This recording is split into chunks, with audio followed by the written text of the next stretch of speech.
بن کے سامنے آیا نبی آسمان حضرت محمد مصطفیٰ صلی اللہ علیہ وسلم کا پیغام پوری دنیا میں پہنچایا. آپ سب کے پرزور استقبال میں وزیر اعظم پاکستان عمران خان. بسم اللہ الرحمن الرحیم. ایاک نعبد و ایاک نستعین. معزز علماء کرام، باہر سے ہمارے وزٹنگ علماء، خواتین و حضرات، میں آج رحمت اللہ عالمین کانفرنس کے اوپر سب سے پہلے ایک بات کرنا چاہتا ہوں کہ دیکھیں، میرا جو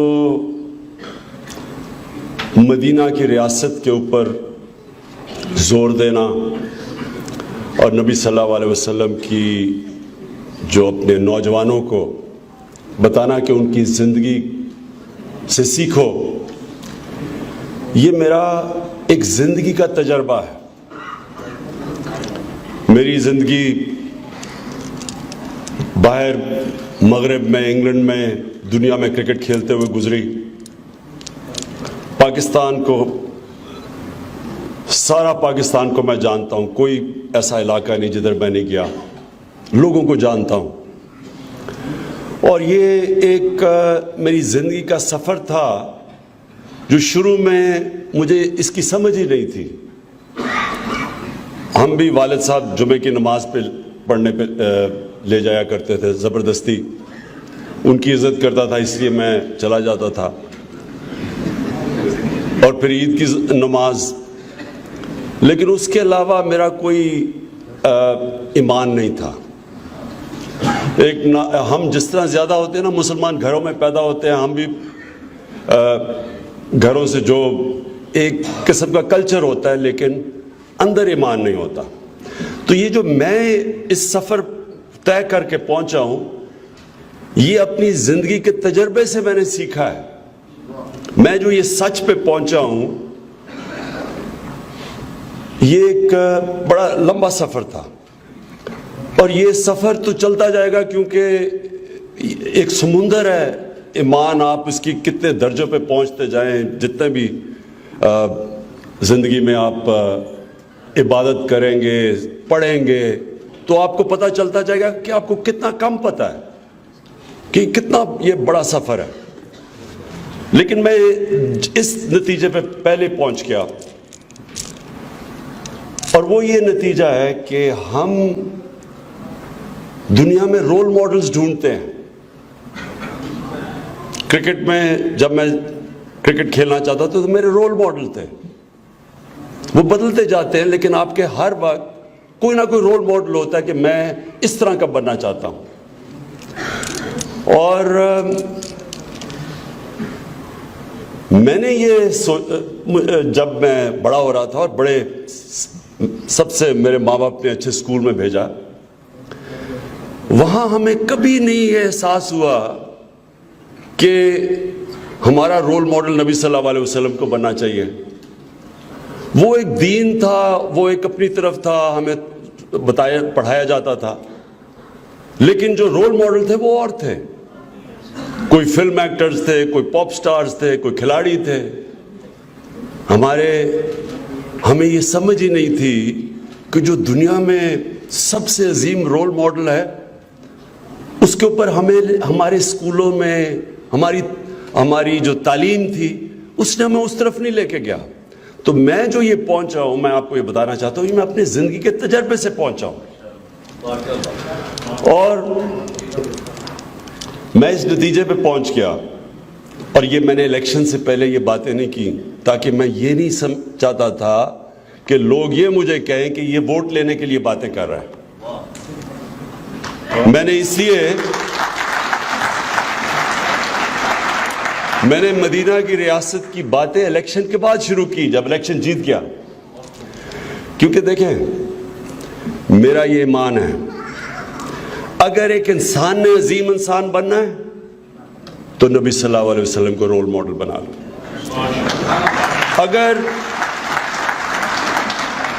اگر ایک قوم نے عظیم بننا ہے تو مدینہ کی ریاست کے اصولوں پہ چل جاؤ. کیونکہ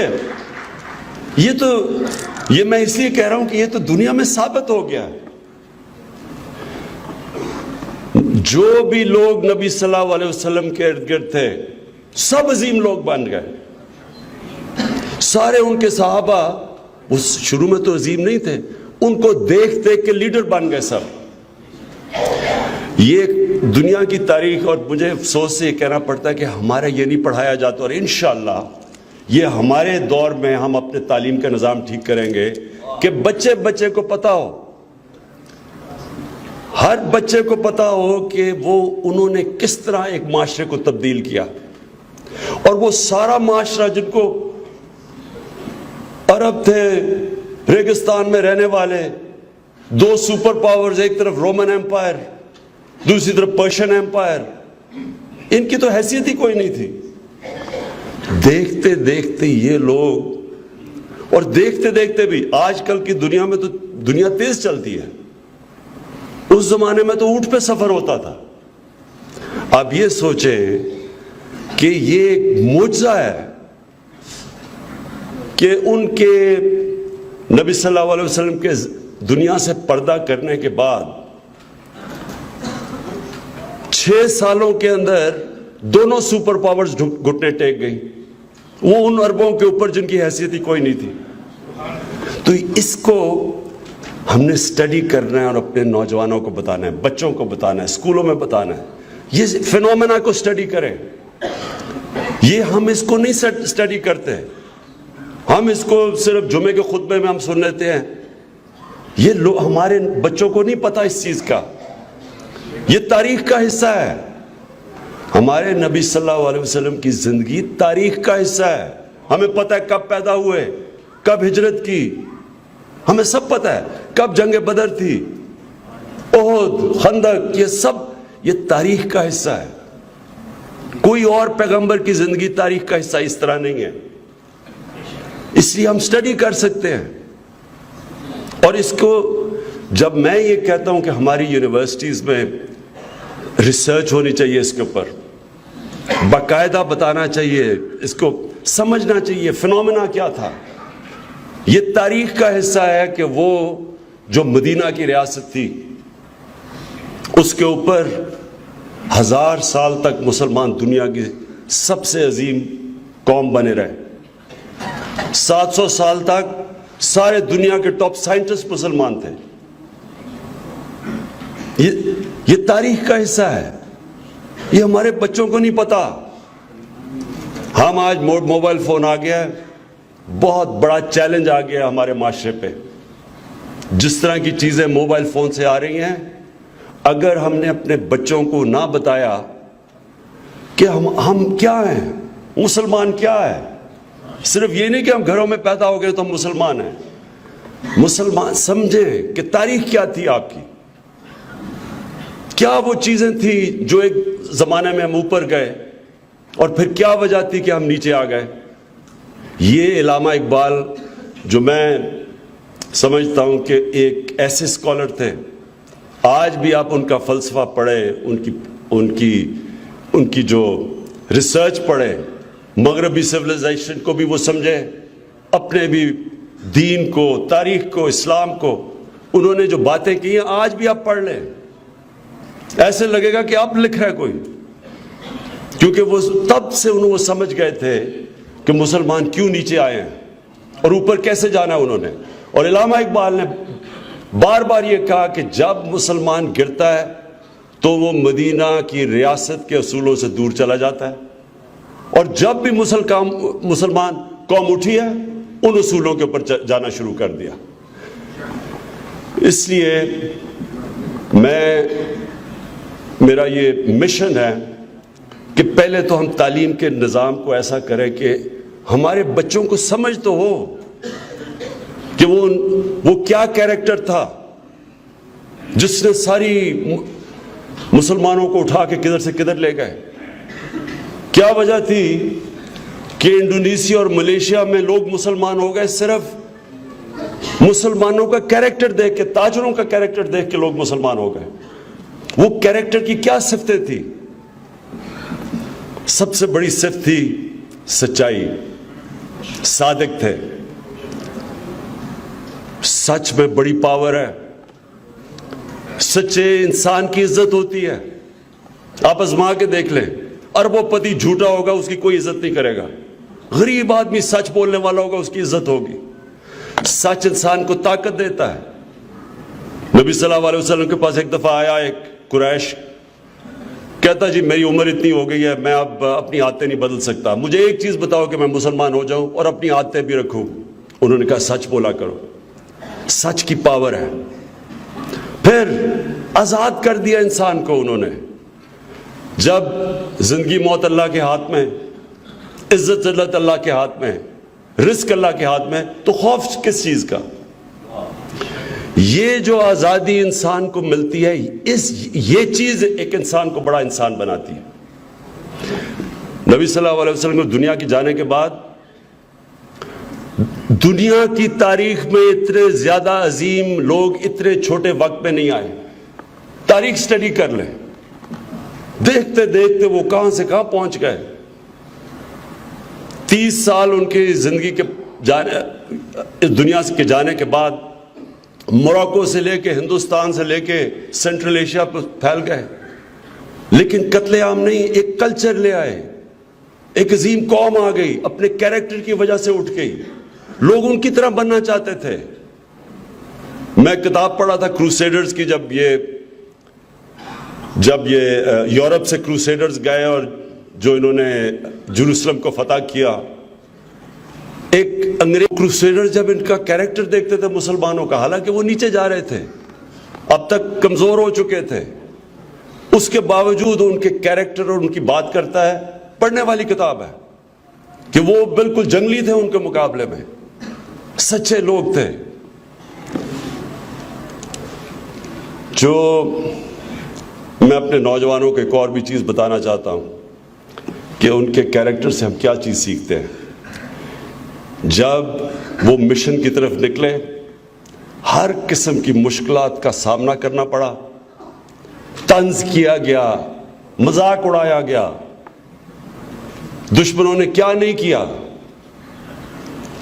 لیکن جو ان کی زندگی، کیونکہ قرآن میں اللہ ہمیں کہتا ہے ان کی زندگی سے سیکھو، تو ان کی زندگی سے ہم یہ سیکھتے ہیں کہ جب ایک انسان ایک مشن کی طرف جاتا ہے، سب سے پہلے تو اس کی مشن اپنی ذات سے نکل کے ہوتی ہے. یہ پیسہ بنانا مشن نہیں ہے. پیسے سے انسانوں کی زندگی بہتر کرنا مشن ہے. جو بھی انسان بڑا انسان بنا ہے، ہم ان کی زندگی سے سیکھ لیں، وہ اپنی ذات سے باہر نکل گیا. بڑا انسان وہ ہوتا ہے جو اپنی ذات کے لیے زندگی نہیں گزارتا. بڑے بڑے امیر لوگ آئے دنیا میں، کون سی دنیا کی تاریخ کس امیر آدمی کو جانتی ہے؟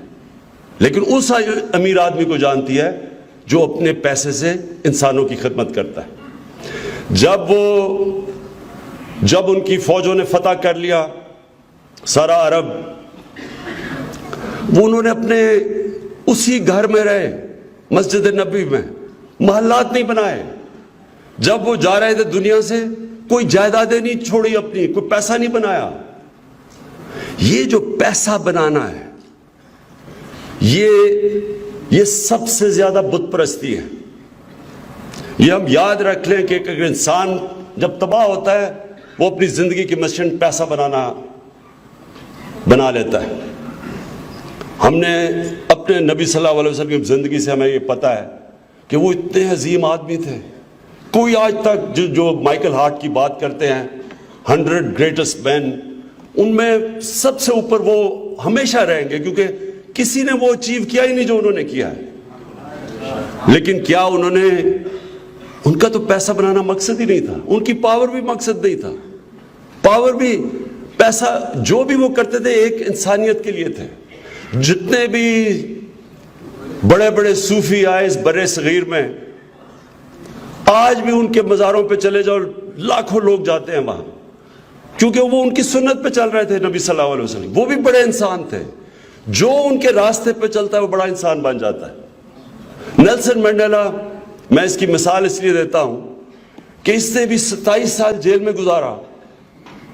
جو بھی ان کی کیریکٹرسٹک فالو کرتا ہے وہ اللہ اس کو اٹھا دیتا ہے.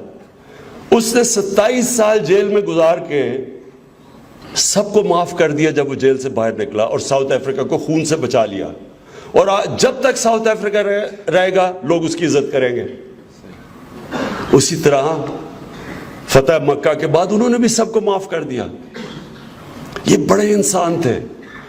قائد اعظم کو ہم کیوں قائد اعظم کی عزت ہمیشہ کریں گے؟ ٹی بی یا کینسر سے ان کو پتا تھا کہ وہ زیادہ دیر زندہ نہیں رہنا تھا, انہوں نے اس کے باوجود پتہ نہیں چلنے دیا کسی کو کہ ان کے پاس زیادہ ٹائم نہیں ہے, کیونکہ شاید ان کے مخالف کو اگر پتہ چل جاتا تو پاکستان نہ بنتا. اپنی مشن زیادہ بڑی زندگی سے تھی, ذات کے لیے نہیں کر رہے تھے. اور پھر یہ بھی ہمیں پتا ہے کہ وہ انصاف کرتے تھے. یہ جو بھی انہوں نے بات کی ہاشمی بیگم نے, کہ انہوں نے کہا کہ میری بیٹی بھی اگر وہ جرم کرے گی تو اس کو بھی سزا ملے گی. مطلب یہ ہے کہ ان میں رحم بھی تھا اور انصاف بھی کرنا تھا, یعنی کہ جرم کو وہ معاف نہیں کرتے تھے, تاکہ معاشرہ اٹھتا تب ہے جب سزا اور جزا ہو معاشرے میں. اور وہی مدینہ کی ریاست تھی. کیا بڑی چیز تھی فلائی ریاست, جو بھی ہمارے اعلی حضرت کے ہاشمی صاحب نے جو باتیں کی, انہوں نے کہا کہ بنیادی ضروریات اسٹیٹ ریاست کی ذمہ داری انسانوں کی پوری کرنے, اس کے بعد لوگوں کو انصاف دے کے آزاد کرو. جو انصاف ہے وہ انسانوں کو آزاد کر دیتا ہے. یہ جو ناانصافی ہے, یہ ایک ملک کے اندر سب سے بڑا جو ظلم ناانصافی کا ہے, میرٹ ختم ہو جاتی ہے معاشرے سے. معاشرے میں میرٹ ختم ہوئی, معاشرہ کبھی اوپر مقابلہ دنیا کا کر ہی نہیں سکتا. جو مدینہ کی ریاست میں جو اتنے بڑے عظیم لوگ اٹھے تھے, وہ کوئی اپنے خاندان تو بڑے بڑے نہیں تھے. وہ جو لوگ اٹھے وہ میرٹ کے اوپر. آپ وہی جو ایک کتاب بڑی زبردست ہے کہ جب یہ ایک دم دنیا میں پھیلے تو آپ کو پتا چلے گا سب سے بڑی چیز میرٹ تھی. وہاں جو اچھا کام کرتا تھا اوپر آ جاتا تھا. یہ ہے مدینہ کی ریاست جو اٹھی, میرٹ, انصاف. پھر تعلیم کے اوپر زور دیا, جو بھی بابر اعوان کہہ رہے تھے کہ جنگ بدر کے بعد انہوں نے ایجوکیشن ایمرجنسی زور ڈالا تعلیم کے اوپر. اس لیے تو نہیں 700 سال تک سب سے جو ٹاپ سائنٹسٹ تھے مسلمان تھے. تو میرا یہ ایمان ہے کہ یہ پاکستان اٹھے گا جب انشاءاللہ ہم ان اصولوں کے اوپر اپنے ملک کو لاتے رہیں گے. کئی میرے لوگ بار بار مجھے کہتے ہیں کہ کدھر ہے جی یہ نیا پاکستان, کدھر ہے مدینہ کی ریاست. میں ان کو یہ سمجھاتا ہوں کہ وہ پہلے دن نہیں بن گئی تھی, یہ ایک جدوجہد کا نام ہے. ہو سکتا ہے وہ اس آئیڈیل تک ہم اپنی زندگی میں نہ پہنچے, لیکن ایک دفعہ راستے پہ لگ گئے یہ قوم اسی طرح اٹھ جائے گی. ہم جب نماز میں اللہ سے مانگتے ہیں کہ اللہ ان کے راستے پہ لگا جن کو تو نے نعمتیں بخشی, راستے پہ لگا, ہم اس راستے پہ لگتے ہیں. باقی تو کامیابی اللہ نے دینی ہوتی ہے, عزت اور کامیابی دینے والا تو اللہ ہے. ہمارا کام ہے اس راستے پہ لگ کے جد و جہد کرنا. اس میں مشکلات آئیں گی. ہمارے سامنے ایک بڑا مافیاز بیٹھے ہوئے ہیں جو ایک کرپٹ نظام سے مال بنا کے تکڑے لوگ بیٹھے ہوئے ہیں, میڈیا میں بیٹھے ہیں, سیاست میں, بیوروکریسی میں. ہمارا کام ہے جد و جہد کر کے ان کو شکست دینا, اور ان کو شکست دے کے اس ملک کا پوٹینشل ریلیز کرنا. مجھے کہتے ہیں لوگ عمران صاحب آپ میں رحم نہیں ہے. میں یہ بڑی جگہ سنتا ہوں, کیا رحم نہیں ہے جی؟ کہ جن لوگوں نے اس ملک کو کنگال کر کے مکروز کر دیا ان کو معاف کر دیں. میرا کام ان کو معاف کرنا نہیں ہے. میرے پیسے نہیں انہوں نے چوری کیے, قوم کے پیسے چوری کیے ہیں. یا لوگ غربت میں پھنسے ہوئے ہیں, لوگ مہنگائی میں پھنسے ہوئے ہیں کیونکہ لوگوں کا پیسہ چوری کر لیا. نبی صلی اللہ علیہ وسلم نے عبرتناک سزائیں دی تھیں جو کرپشن کرتے تھے. وہ بھی معاف کر سکتے تھے, وہ تو رحمت العالمین تھے.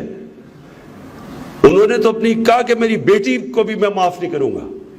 کہنے کا مطلب یہ ہے کہ رحم ہوتا ہے کمزور طبقے کے لیے, غریب طبقے کے لیے, جو بیچارہ پسا ہوا طبقہ ہے, معذور ہیں, جو یتیم ہیں, جو بیوہ ہیں. رحم تو ان کے لیے ہوتا ہے. بڑے بڑے ڈاکوؤں کو کون رحم کرتا ہے؟ وہ آج تو معاشرہ اپنا تباہ کر دیں گے. رحم کر کر کے تو نعرہ دے کے تو معاشرے کا بیڑا غرق کیا ہم نے.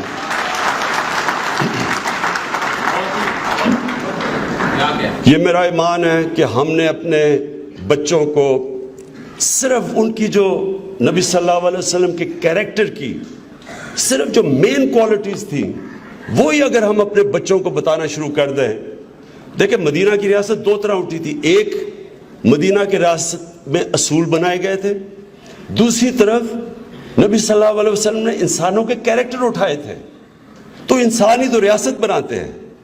تو ہمیں بھی اپنے آپ کو, جو اللہ قرآن میں کہتا ہے میں کبھی کسی قوم کی حالت نہیں بدلتا جب تک وہ قوم خود اپنی حالت بدلنے کی کوشش نہ کرے, انسانوں کو بھی اپنے آپ کو بدلنا ہے.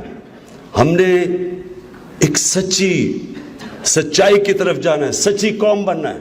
سچ بولنے کے لیے طاقت چاہیے, اور پھر سچ ہی آپ کو طاقت دے دیتا ہے, کیونکہ اللہ الحق ہے. اللہ آپ کے ساتھ کھڑا ہو جاتا ہے. سچائی. پھر ہمیں اپنے آپ کو سوچنا ہے, اپنے اندر رحم پیدا کرنا ہے. یہ جو کمزور طبقہ ہے یہ ہم سب کی ذمہ داری ہے. پاکستان میں ہم خیرات سب سے زیادہ دیتے ہیں لیکن ٹیکس ہی نہیں دیتے. سب سے کم ٹیکس دیتے ہیں. تو ملک کیسے چلائے ہم؟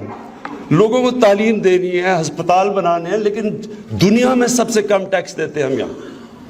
اس لیے ہمیں بھی ذمہ داری لینی ہے.